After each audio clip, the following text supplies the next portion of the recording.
నమస్తే విజయ పెద్దన గారు. నమస్తే ఉషా.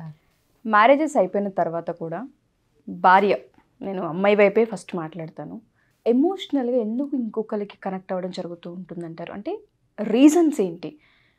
భర్త ఉండి లైఫ్ బాగున్నప్పుడు ఏ రీజన్స్ వల్ల వెళ్ళే అవకాశం ఉంటుంది ఎమోషనల్ కనెక్షన్? నువ్వు అన్నది కరెక్టే. ఎందుకంటే ప్రతి కనెక్షను ఎక్స్ట్రా మ్యారిటల్ అఫైర్ అవ్వాల్సింది లేదు. కానీ చాలామంది ఎమోషనల్గా ఇంకొక వ్యక్తికి ఇన్క్లైన్ అవుతూ ఉంటారు. సో అది ఎస్పెషలీ కొలీగ్స్ అవ్వండి, లేకపోతే నైబర్స్ అవ్వండి, లేకపోతే చుట్టాల్లోనే ఇంకొక వ్యక్తి, కొంచెం కన్సర్న్ చూపించే వ్యక్తి అవనివ్వండి, ఇలాంటి వాళ్ళతో ఎమోషనల్గా కొంచెం ఒక లెవెల్ దాటి షేర్ చేసేదాకా వెళ్ళిపోతారు. సో దీనికి చాలా రీజన్స్ ఉంటాయి ఉషా. ఇదే కారణం అంటే ప్రతి వ్యక్తిలో ఇదే కారణం అని మనం చెప్పలేం. కానీ ఒక్క కారణం గురించి స్పెసిఫిక్గా మాట్లాడతాను నేను. అది మేబీ అవతల వ్యక్తి చూపించే కేరింగ్, కన్సర్న్కి కూడా పడిపోతారు. ఆడవాళ్ళకి జనరల్గా ఏం కావాలి?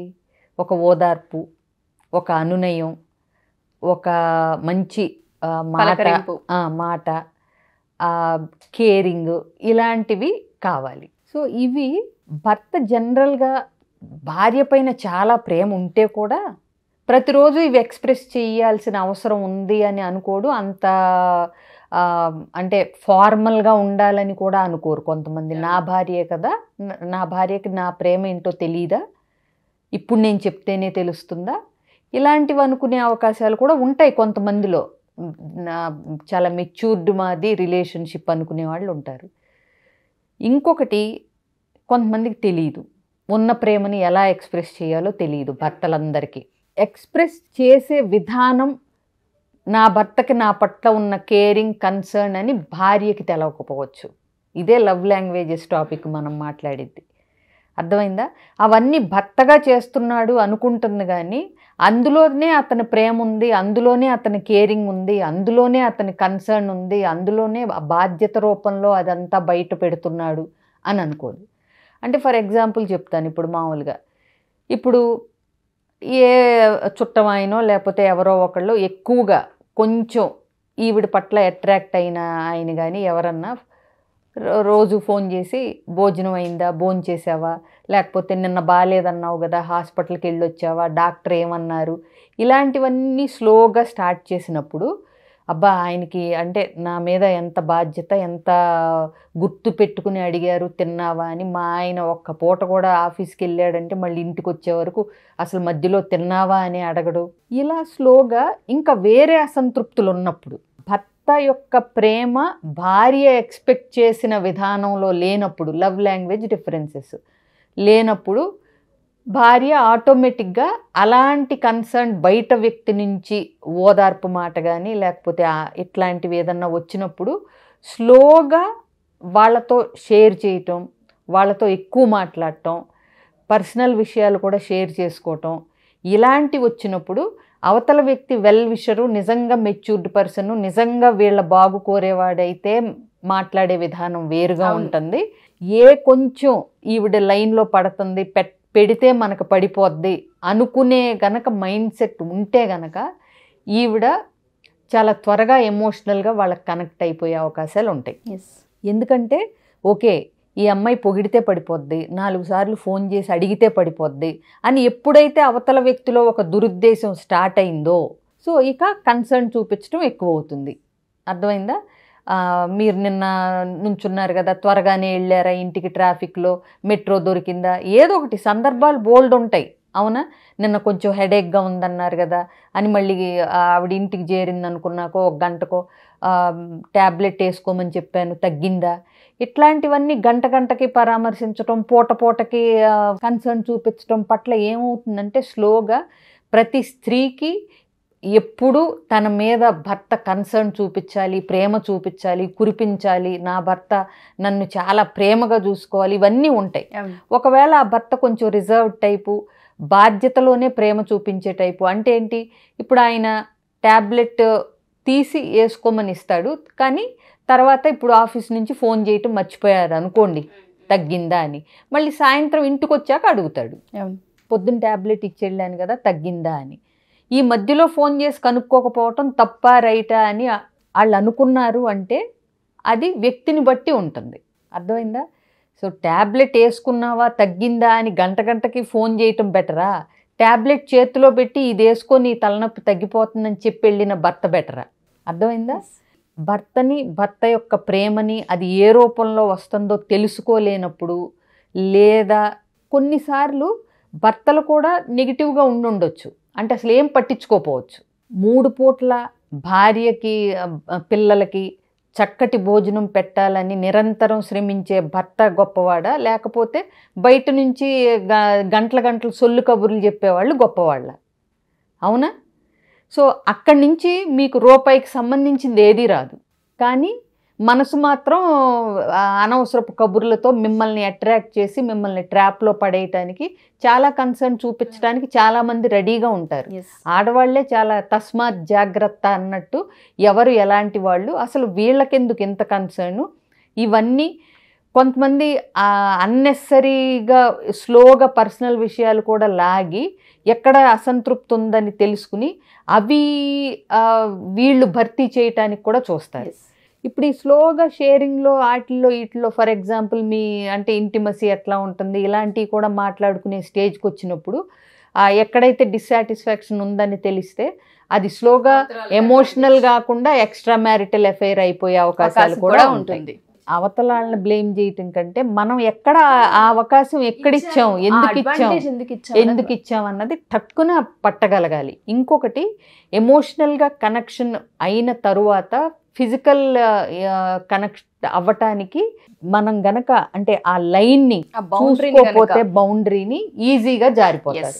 ఫస్ట్ ఏ ఎక్స్ట్రా మ్యారిటల్ అయినా ఫస్ట్ ఎక్కువ శాతం ఎమోషనల్ బాండింగ్ ద్వారానే స్టార్ట్ అవుతుంది.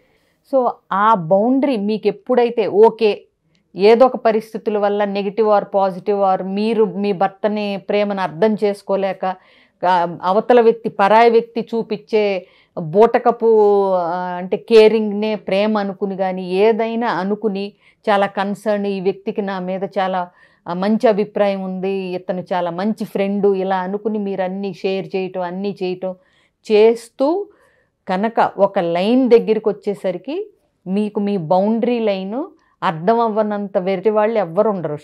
ఆ రాంగ్ స్టెప్ తీసుకునే ముందర ఖచ్చితంగా తెలుస్తుంది. తెలిసినప్పుడు ఆగగలుగుతున్నారా లేదా, అది ఇంపార్టెంట్ ఇక్కడ. సో ఎమోషనల్ కనెక్షన్ కూడా ఎక్కువ ఎవరితోనూ పెట్టుకోవద్దు, ఎస్పెషలీ ఆపోజిట్ జెండర్తో అని మనం గుర్తుపెట్టుకోవాలి. ఎంతవరకు ఉండాలో అంతవరకే. ఆపోజిట్ జెండర్ వాళ్ళు మంచి ఫ్రెండ్స్ అవ్వచ్చు, మంచి అంటే వెల్ విషర్స్ అవ్వచ్చు, అది అక్కడ వరకే నిలుపుకోగలిగిన సంయమనం, ఆ లౌక్యం, ఆ తెలివితేటలు లేకపోతే మిమ్మల్ని ట్రాప్ చేయటానికి కూడా చుట్టూ చాలామంది ఉంటారనేది లేడీస్ గుర్తుపెట్టుకోవాలి. ఇంకొకటి, ఇంట్లో వీళ్ళ పర్సనల్ రిలేషన్షిప్ చూస్తే చాలామందికి ఇంట్లో ఇలాంటి వాళ్ళ వైఫ్ చాలా అసంతృప్తితో ఉంటుంది. సో ఇంట్లో ఏడవలేరు కానీ పక్కన వాడి భార్య మీద మాత్రం విపరీతమైన కేరింగ్ అభిమానం చూపించే వాళ్ళు కూడా ఉంటారు. ఇలాంటి వాళ్ళది ట్రాపింగే. ఇప్పుడు ఇంత కన్సర్న్ ఉన్న వ్యక్తి అయితే ఇంట్లో భార్య కూడా చాలా అంటే సంతోషంగా తృప్తిగా ఉంటుంది.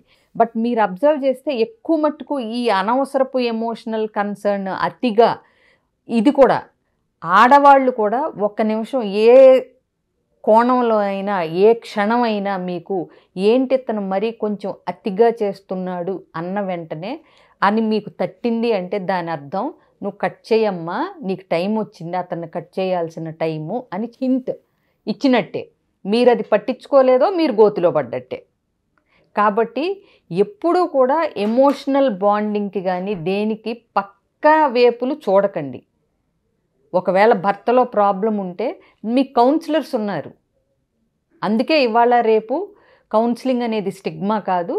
మీ భర్త మీతో ఎమోషనల్గా అటాచ్ అవ్వాలంటే ఏం చేయాలి అని ఆలోచించాలి తప్పితే పరాయి వ్యక్తి చూపించే ఎమోషనల్ అటాచ్మెంట్కి అవ్వకూడదు. Exactly true. సో ఈ డిఫరెన్స్ చిన్నదే. అలా అని కొలీగ్స్ ఫ్రెండ్స్ అవ్వకూడదని కాదు, కొలీగ్స్ ఫ్యామిలీ ఫ్రెండ్స్ అవ్వకూడదని కాదు, కొలీగ్స్తో షేర్ చేసుకోకూడదు, సరదాగా ఉండకూడదని ఎవ్వరూ చెప్పరు. But there is a small line, ప్రతి దానికి మధ్యలో ఒక సన్నని గీత ఉంటుంది. ఆ గీతకు అటు ఇటునే ఉండగలిగేలాగా చూసుకుంటే అసలు నిజం చెప్పాలంటే ఆపోజిట్ జెండర్తో ఫ్రెండ్షిప్స్ కూడా బ్యూటిఫుల్గా ఉంటాయి. ఆ లైన్ కనుక మీరు తెలుసుకుని ఫ్రెండ్షిప్ చేస్తే అద్భుతంగా ఉంటుంది ఫ్రెండ్షిప్ అనేది.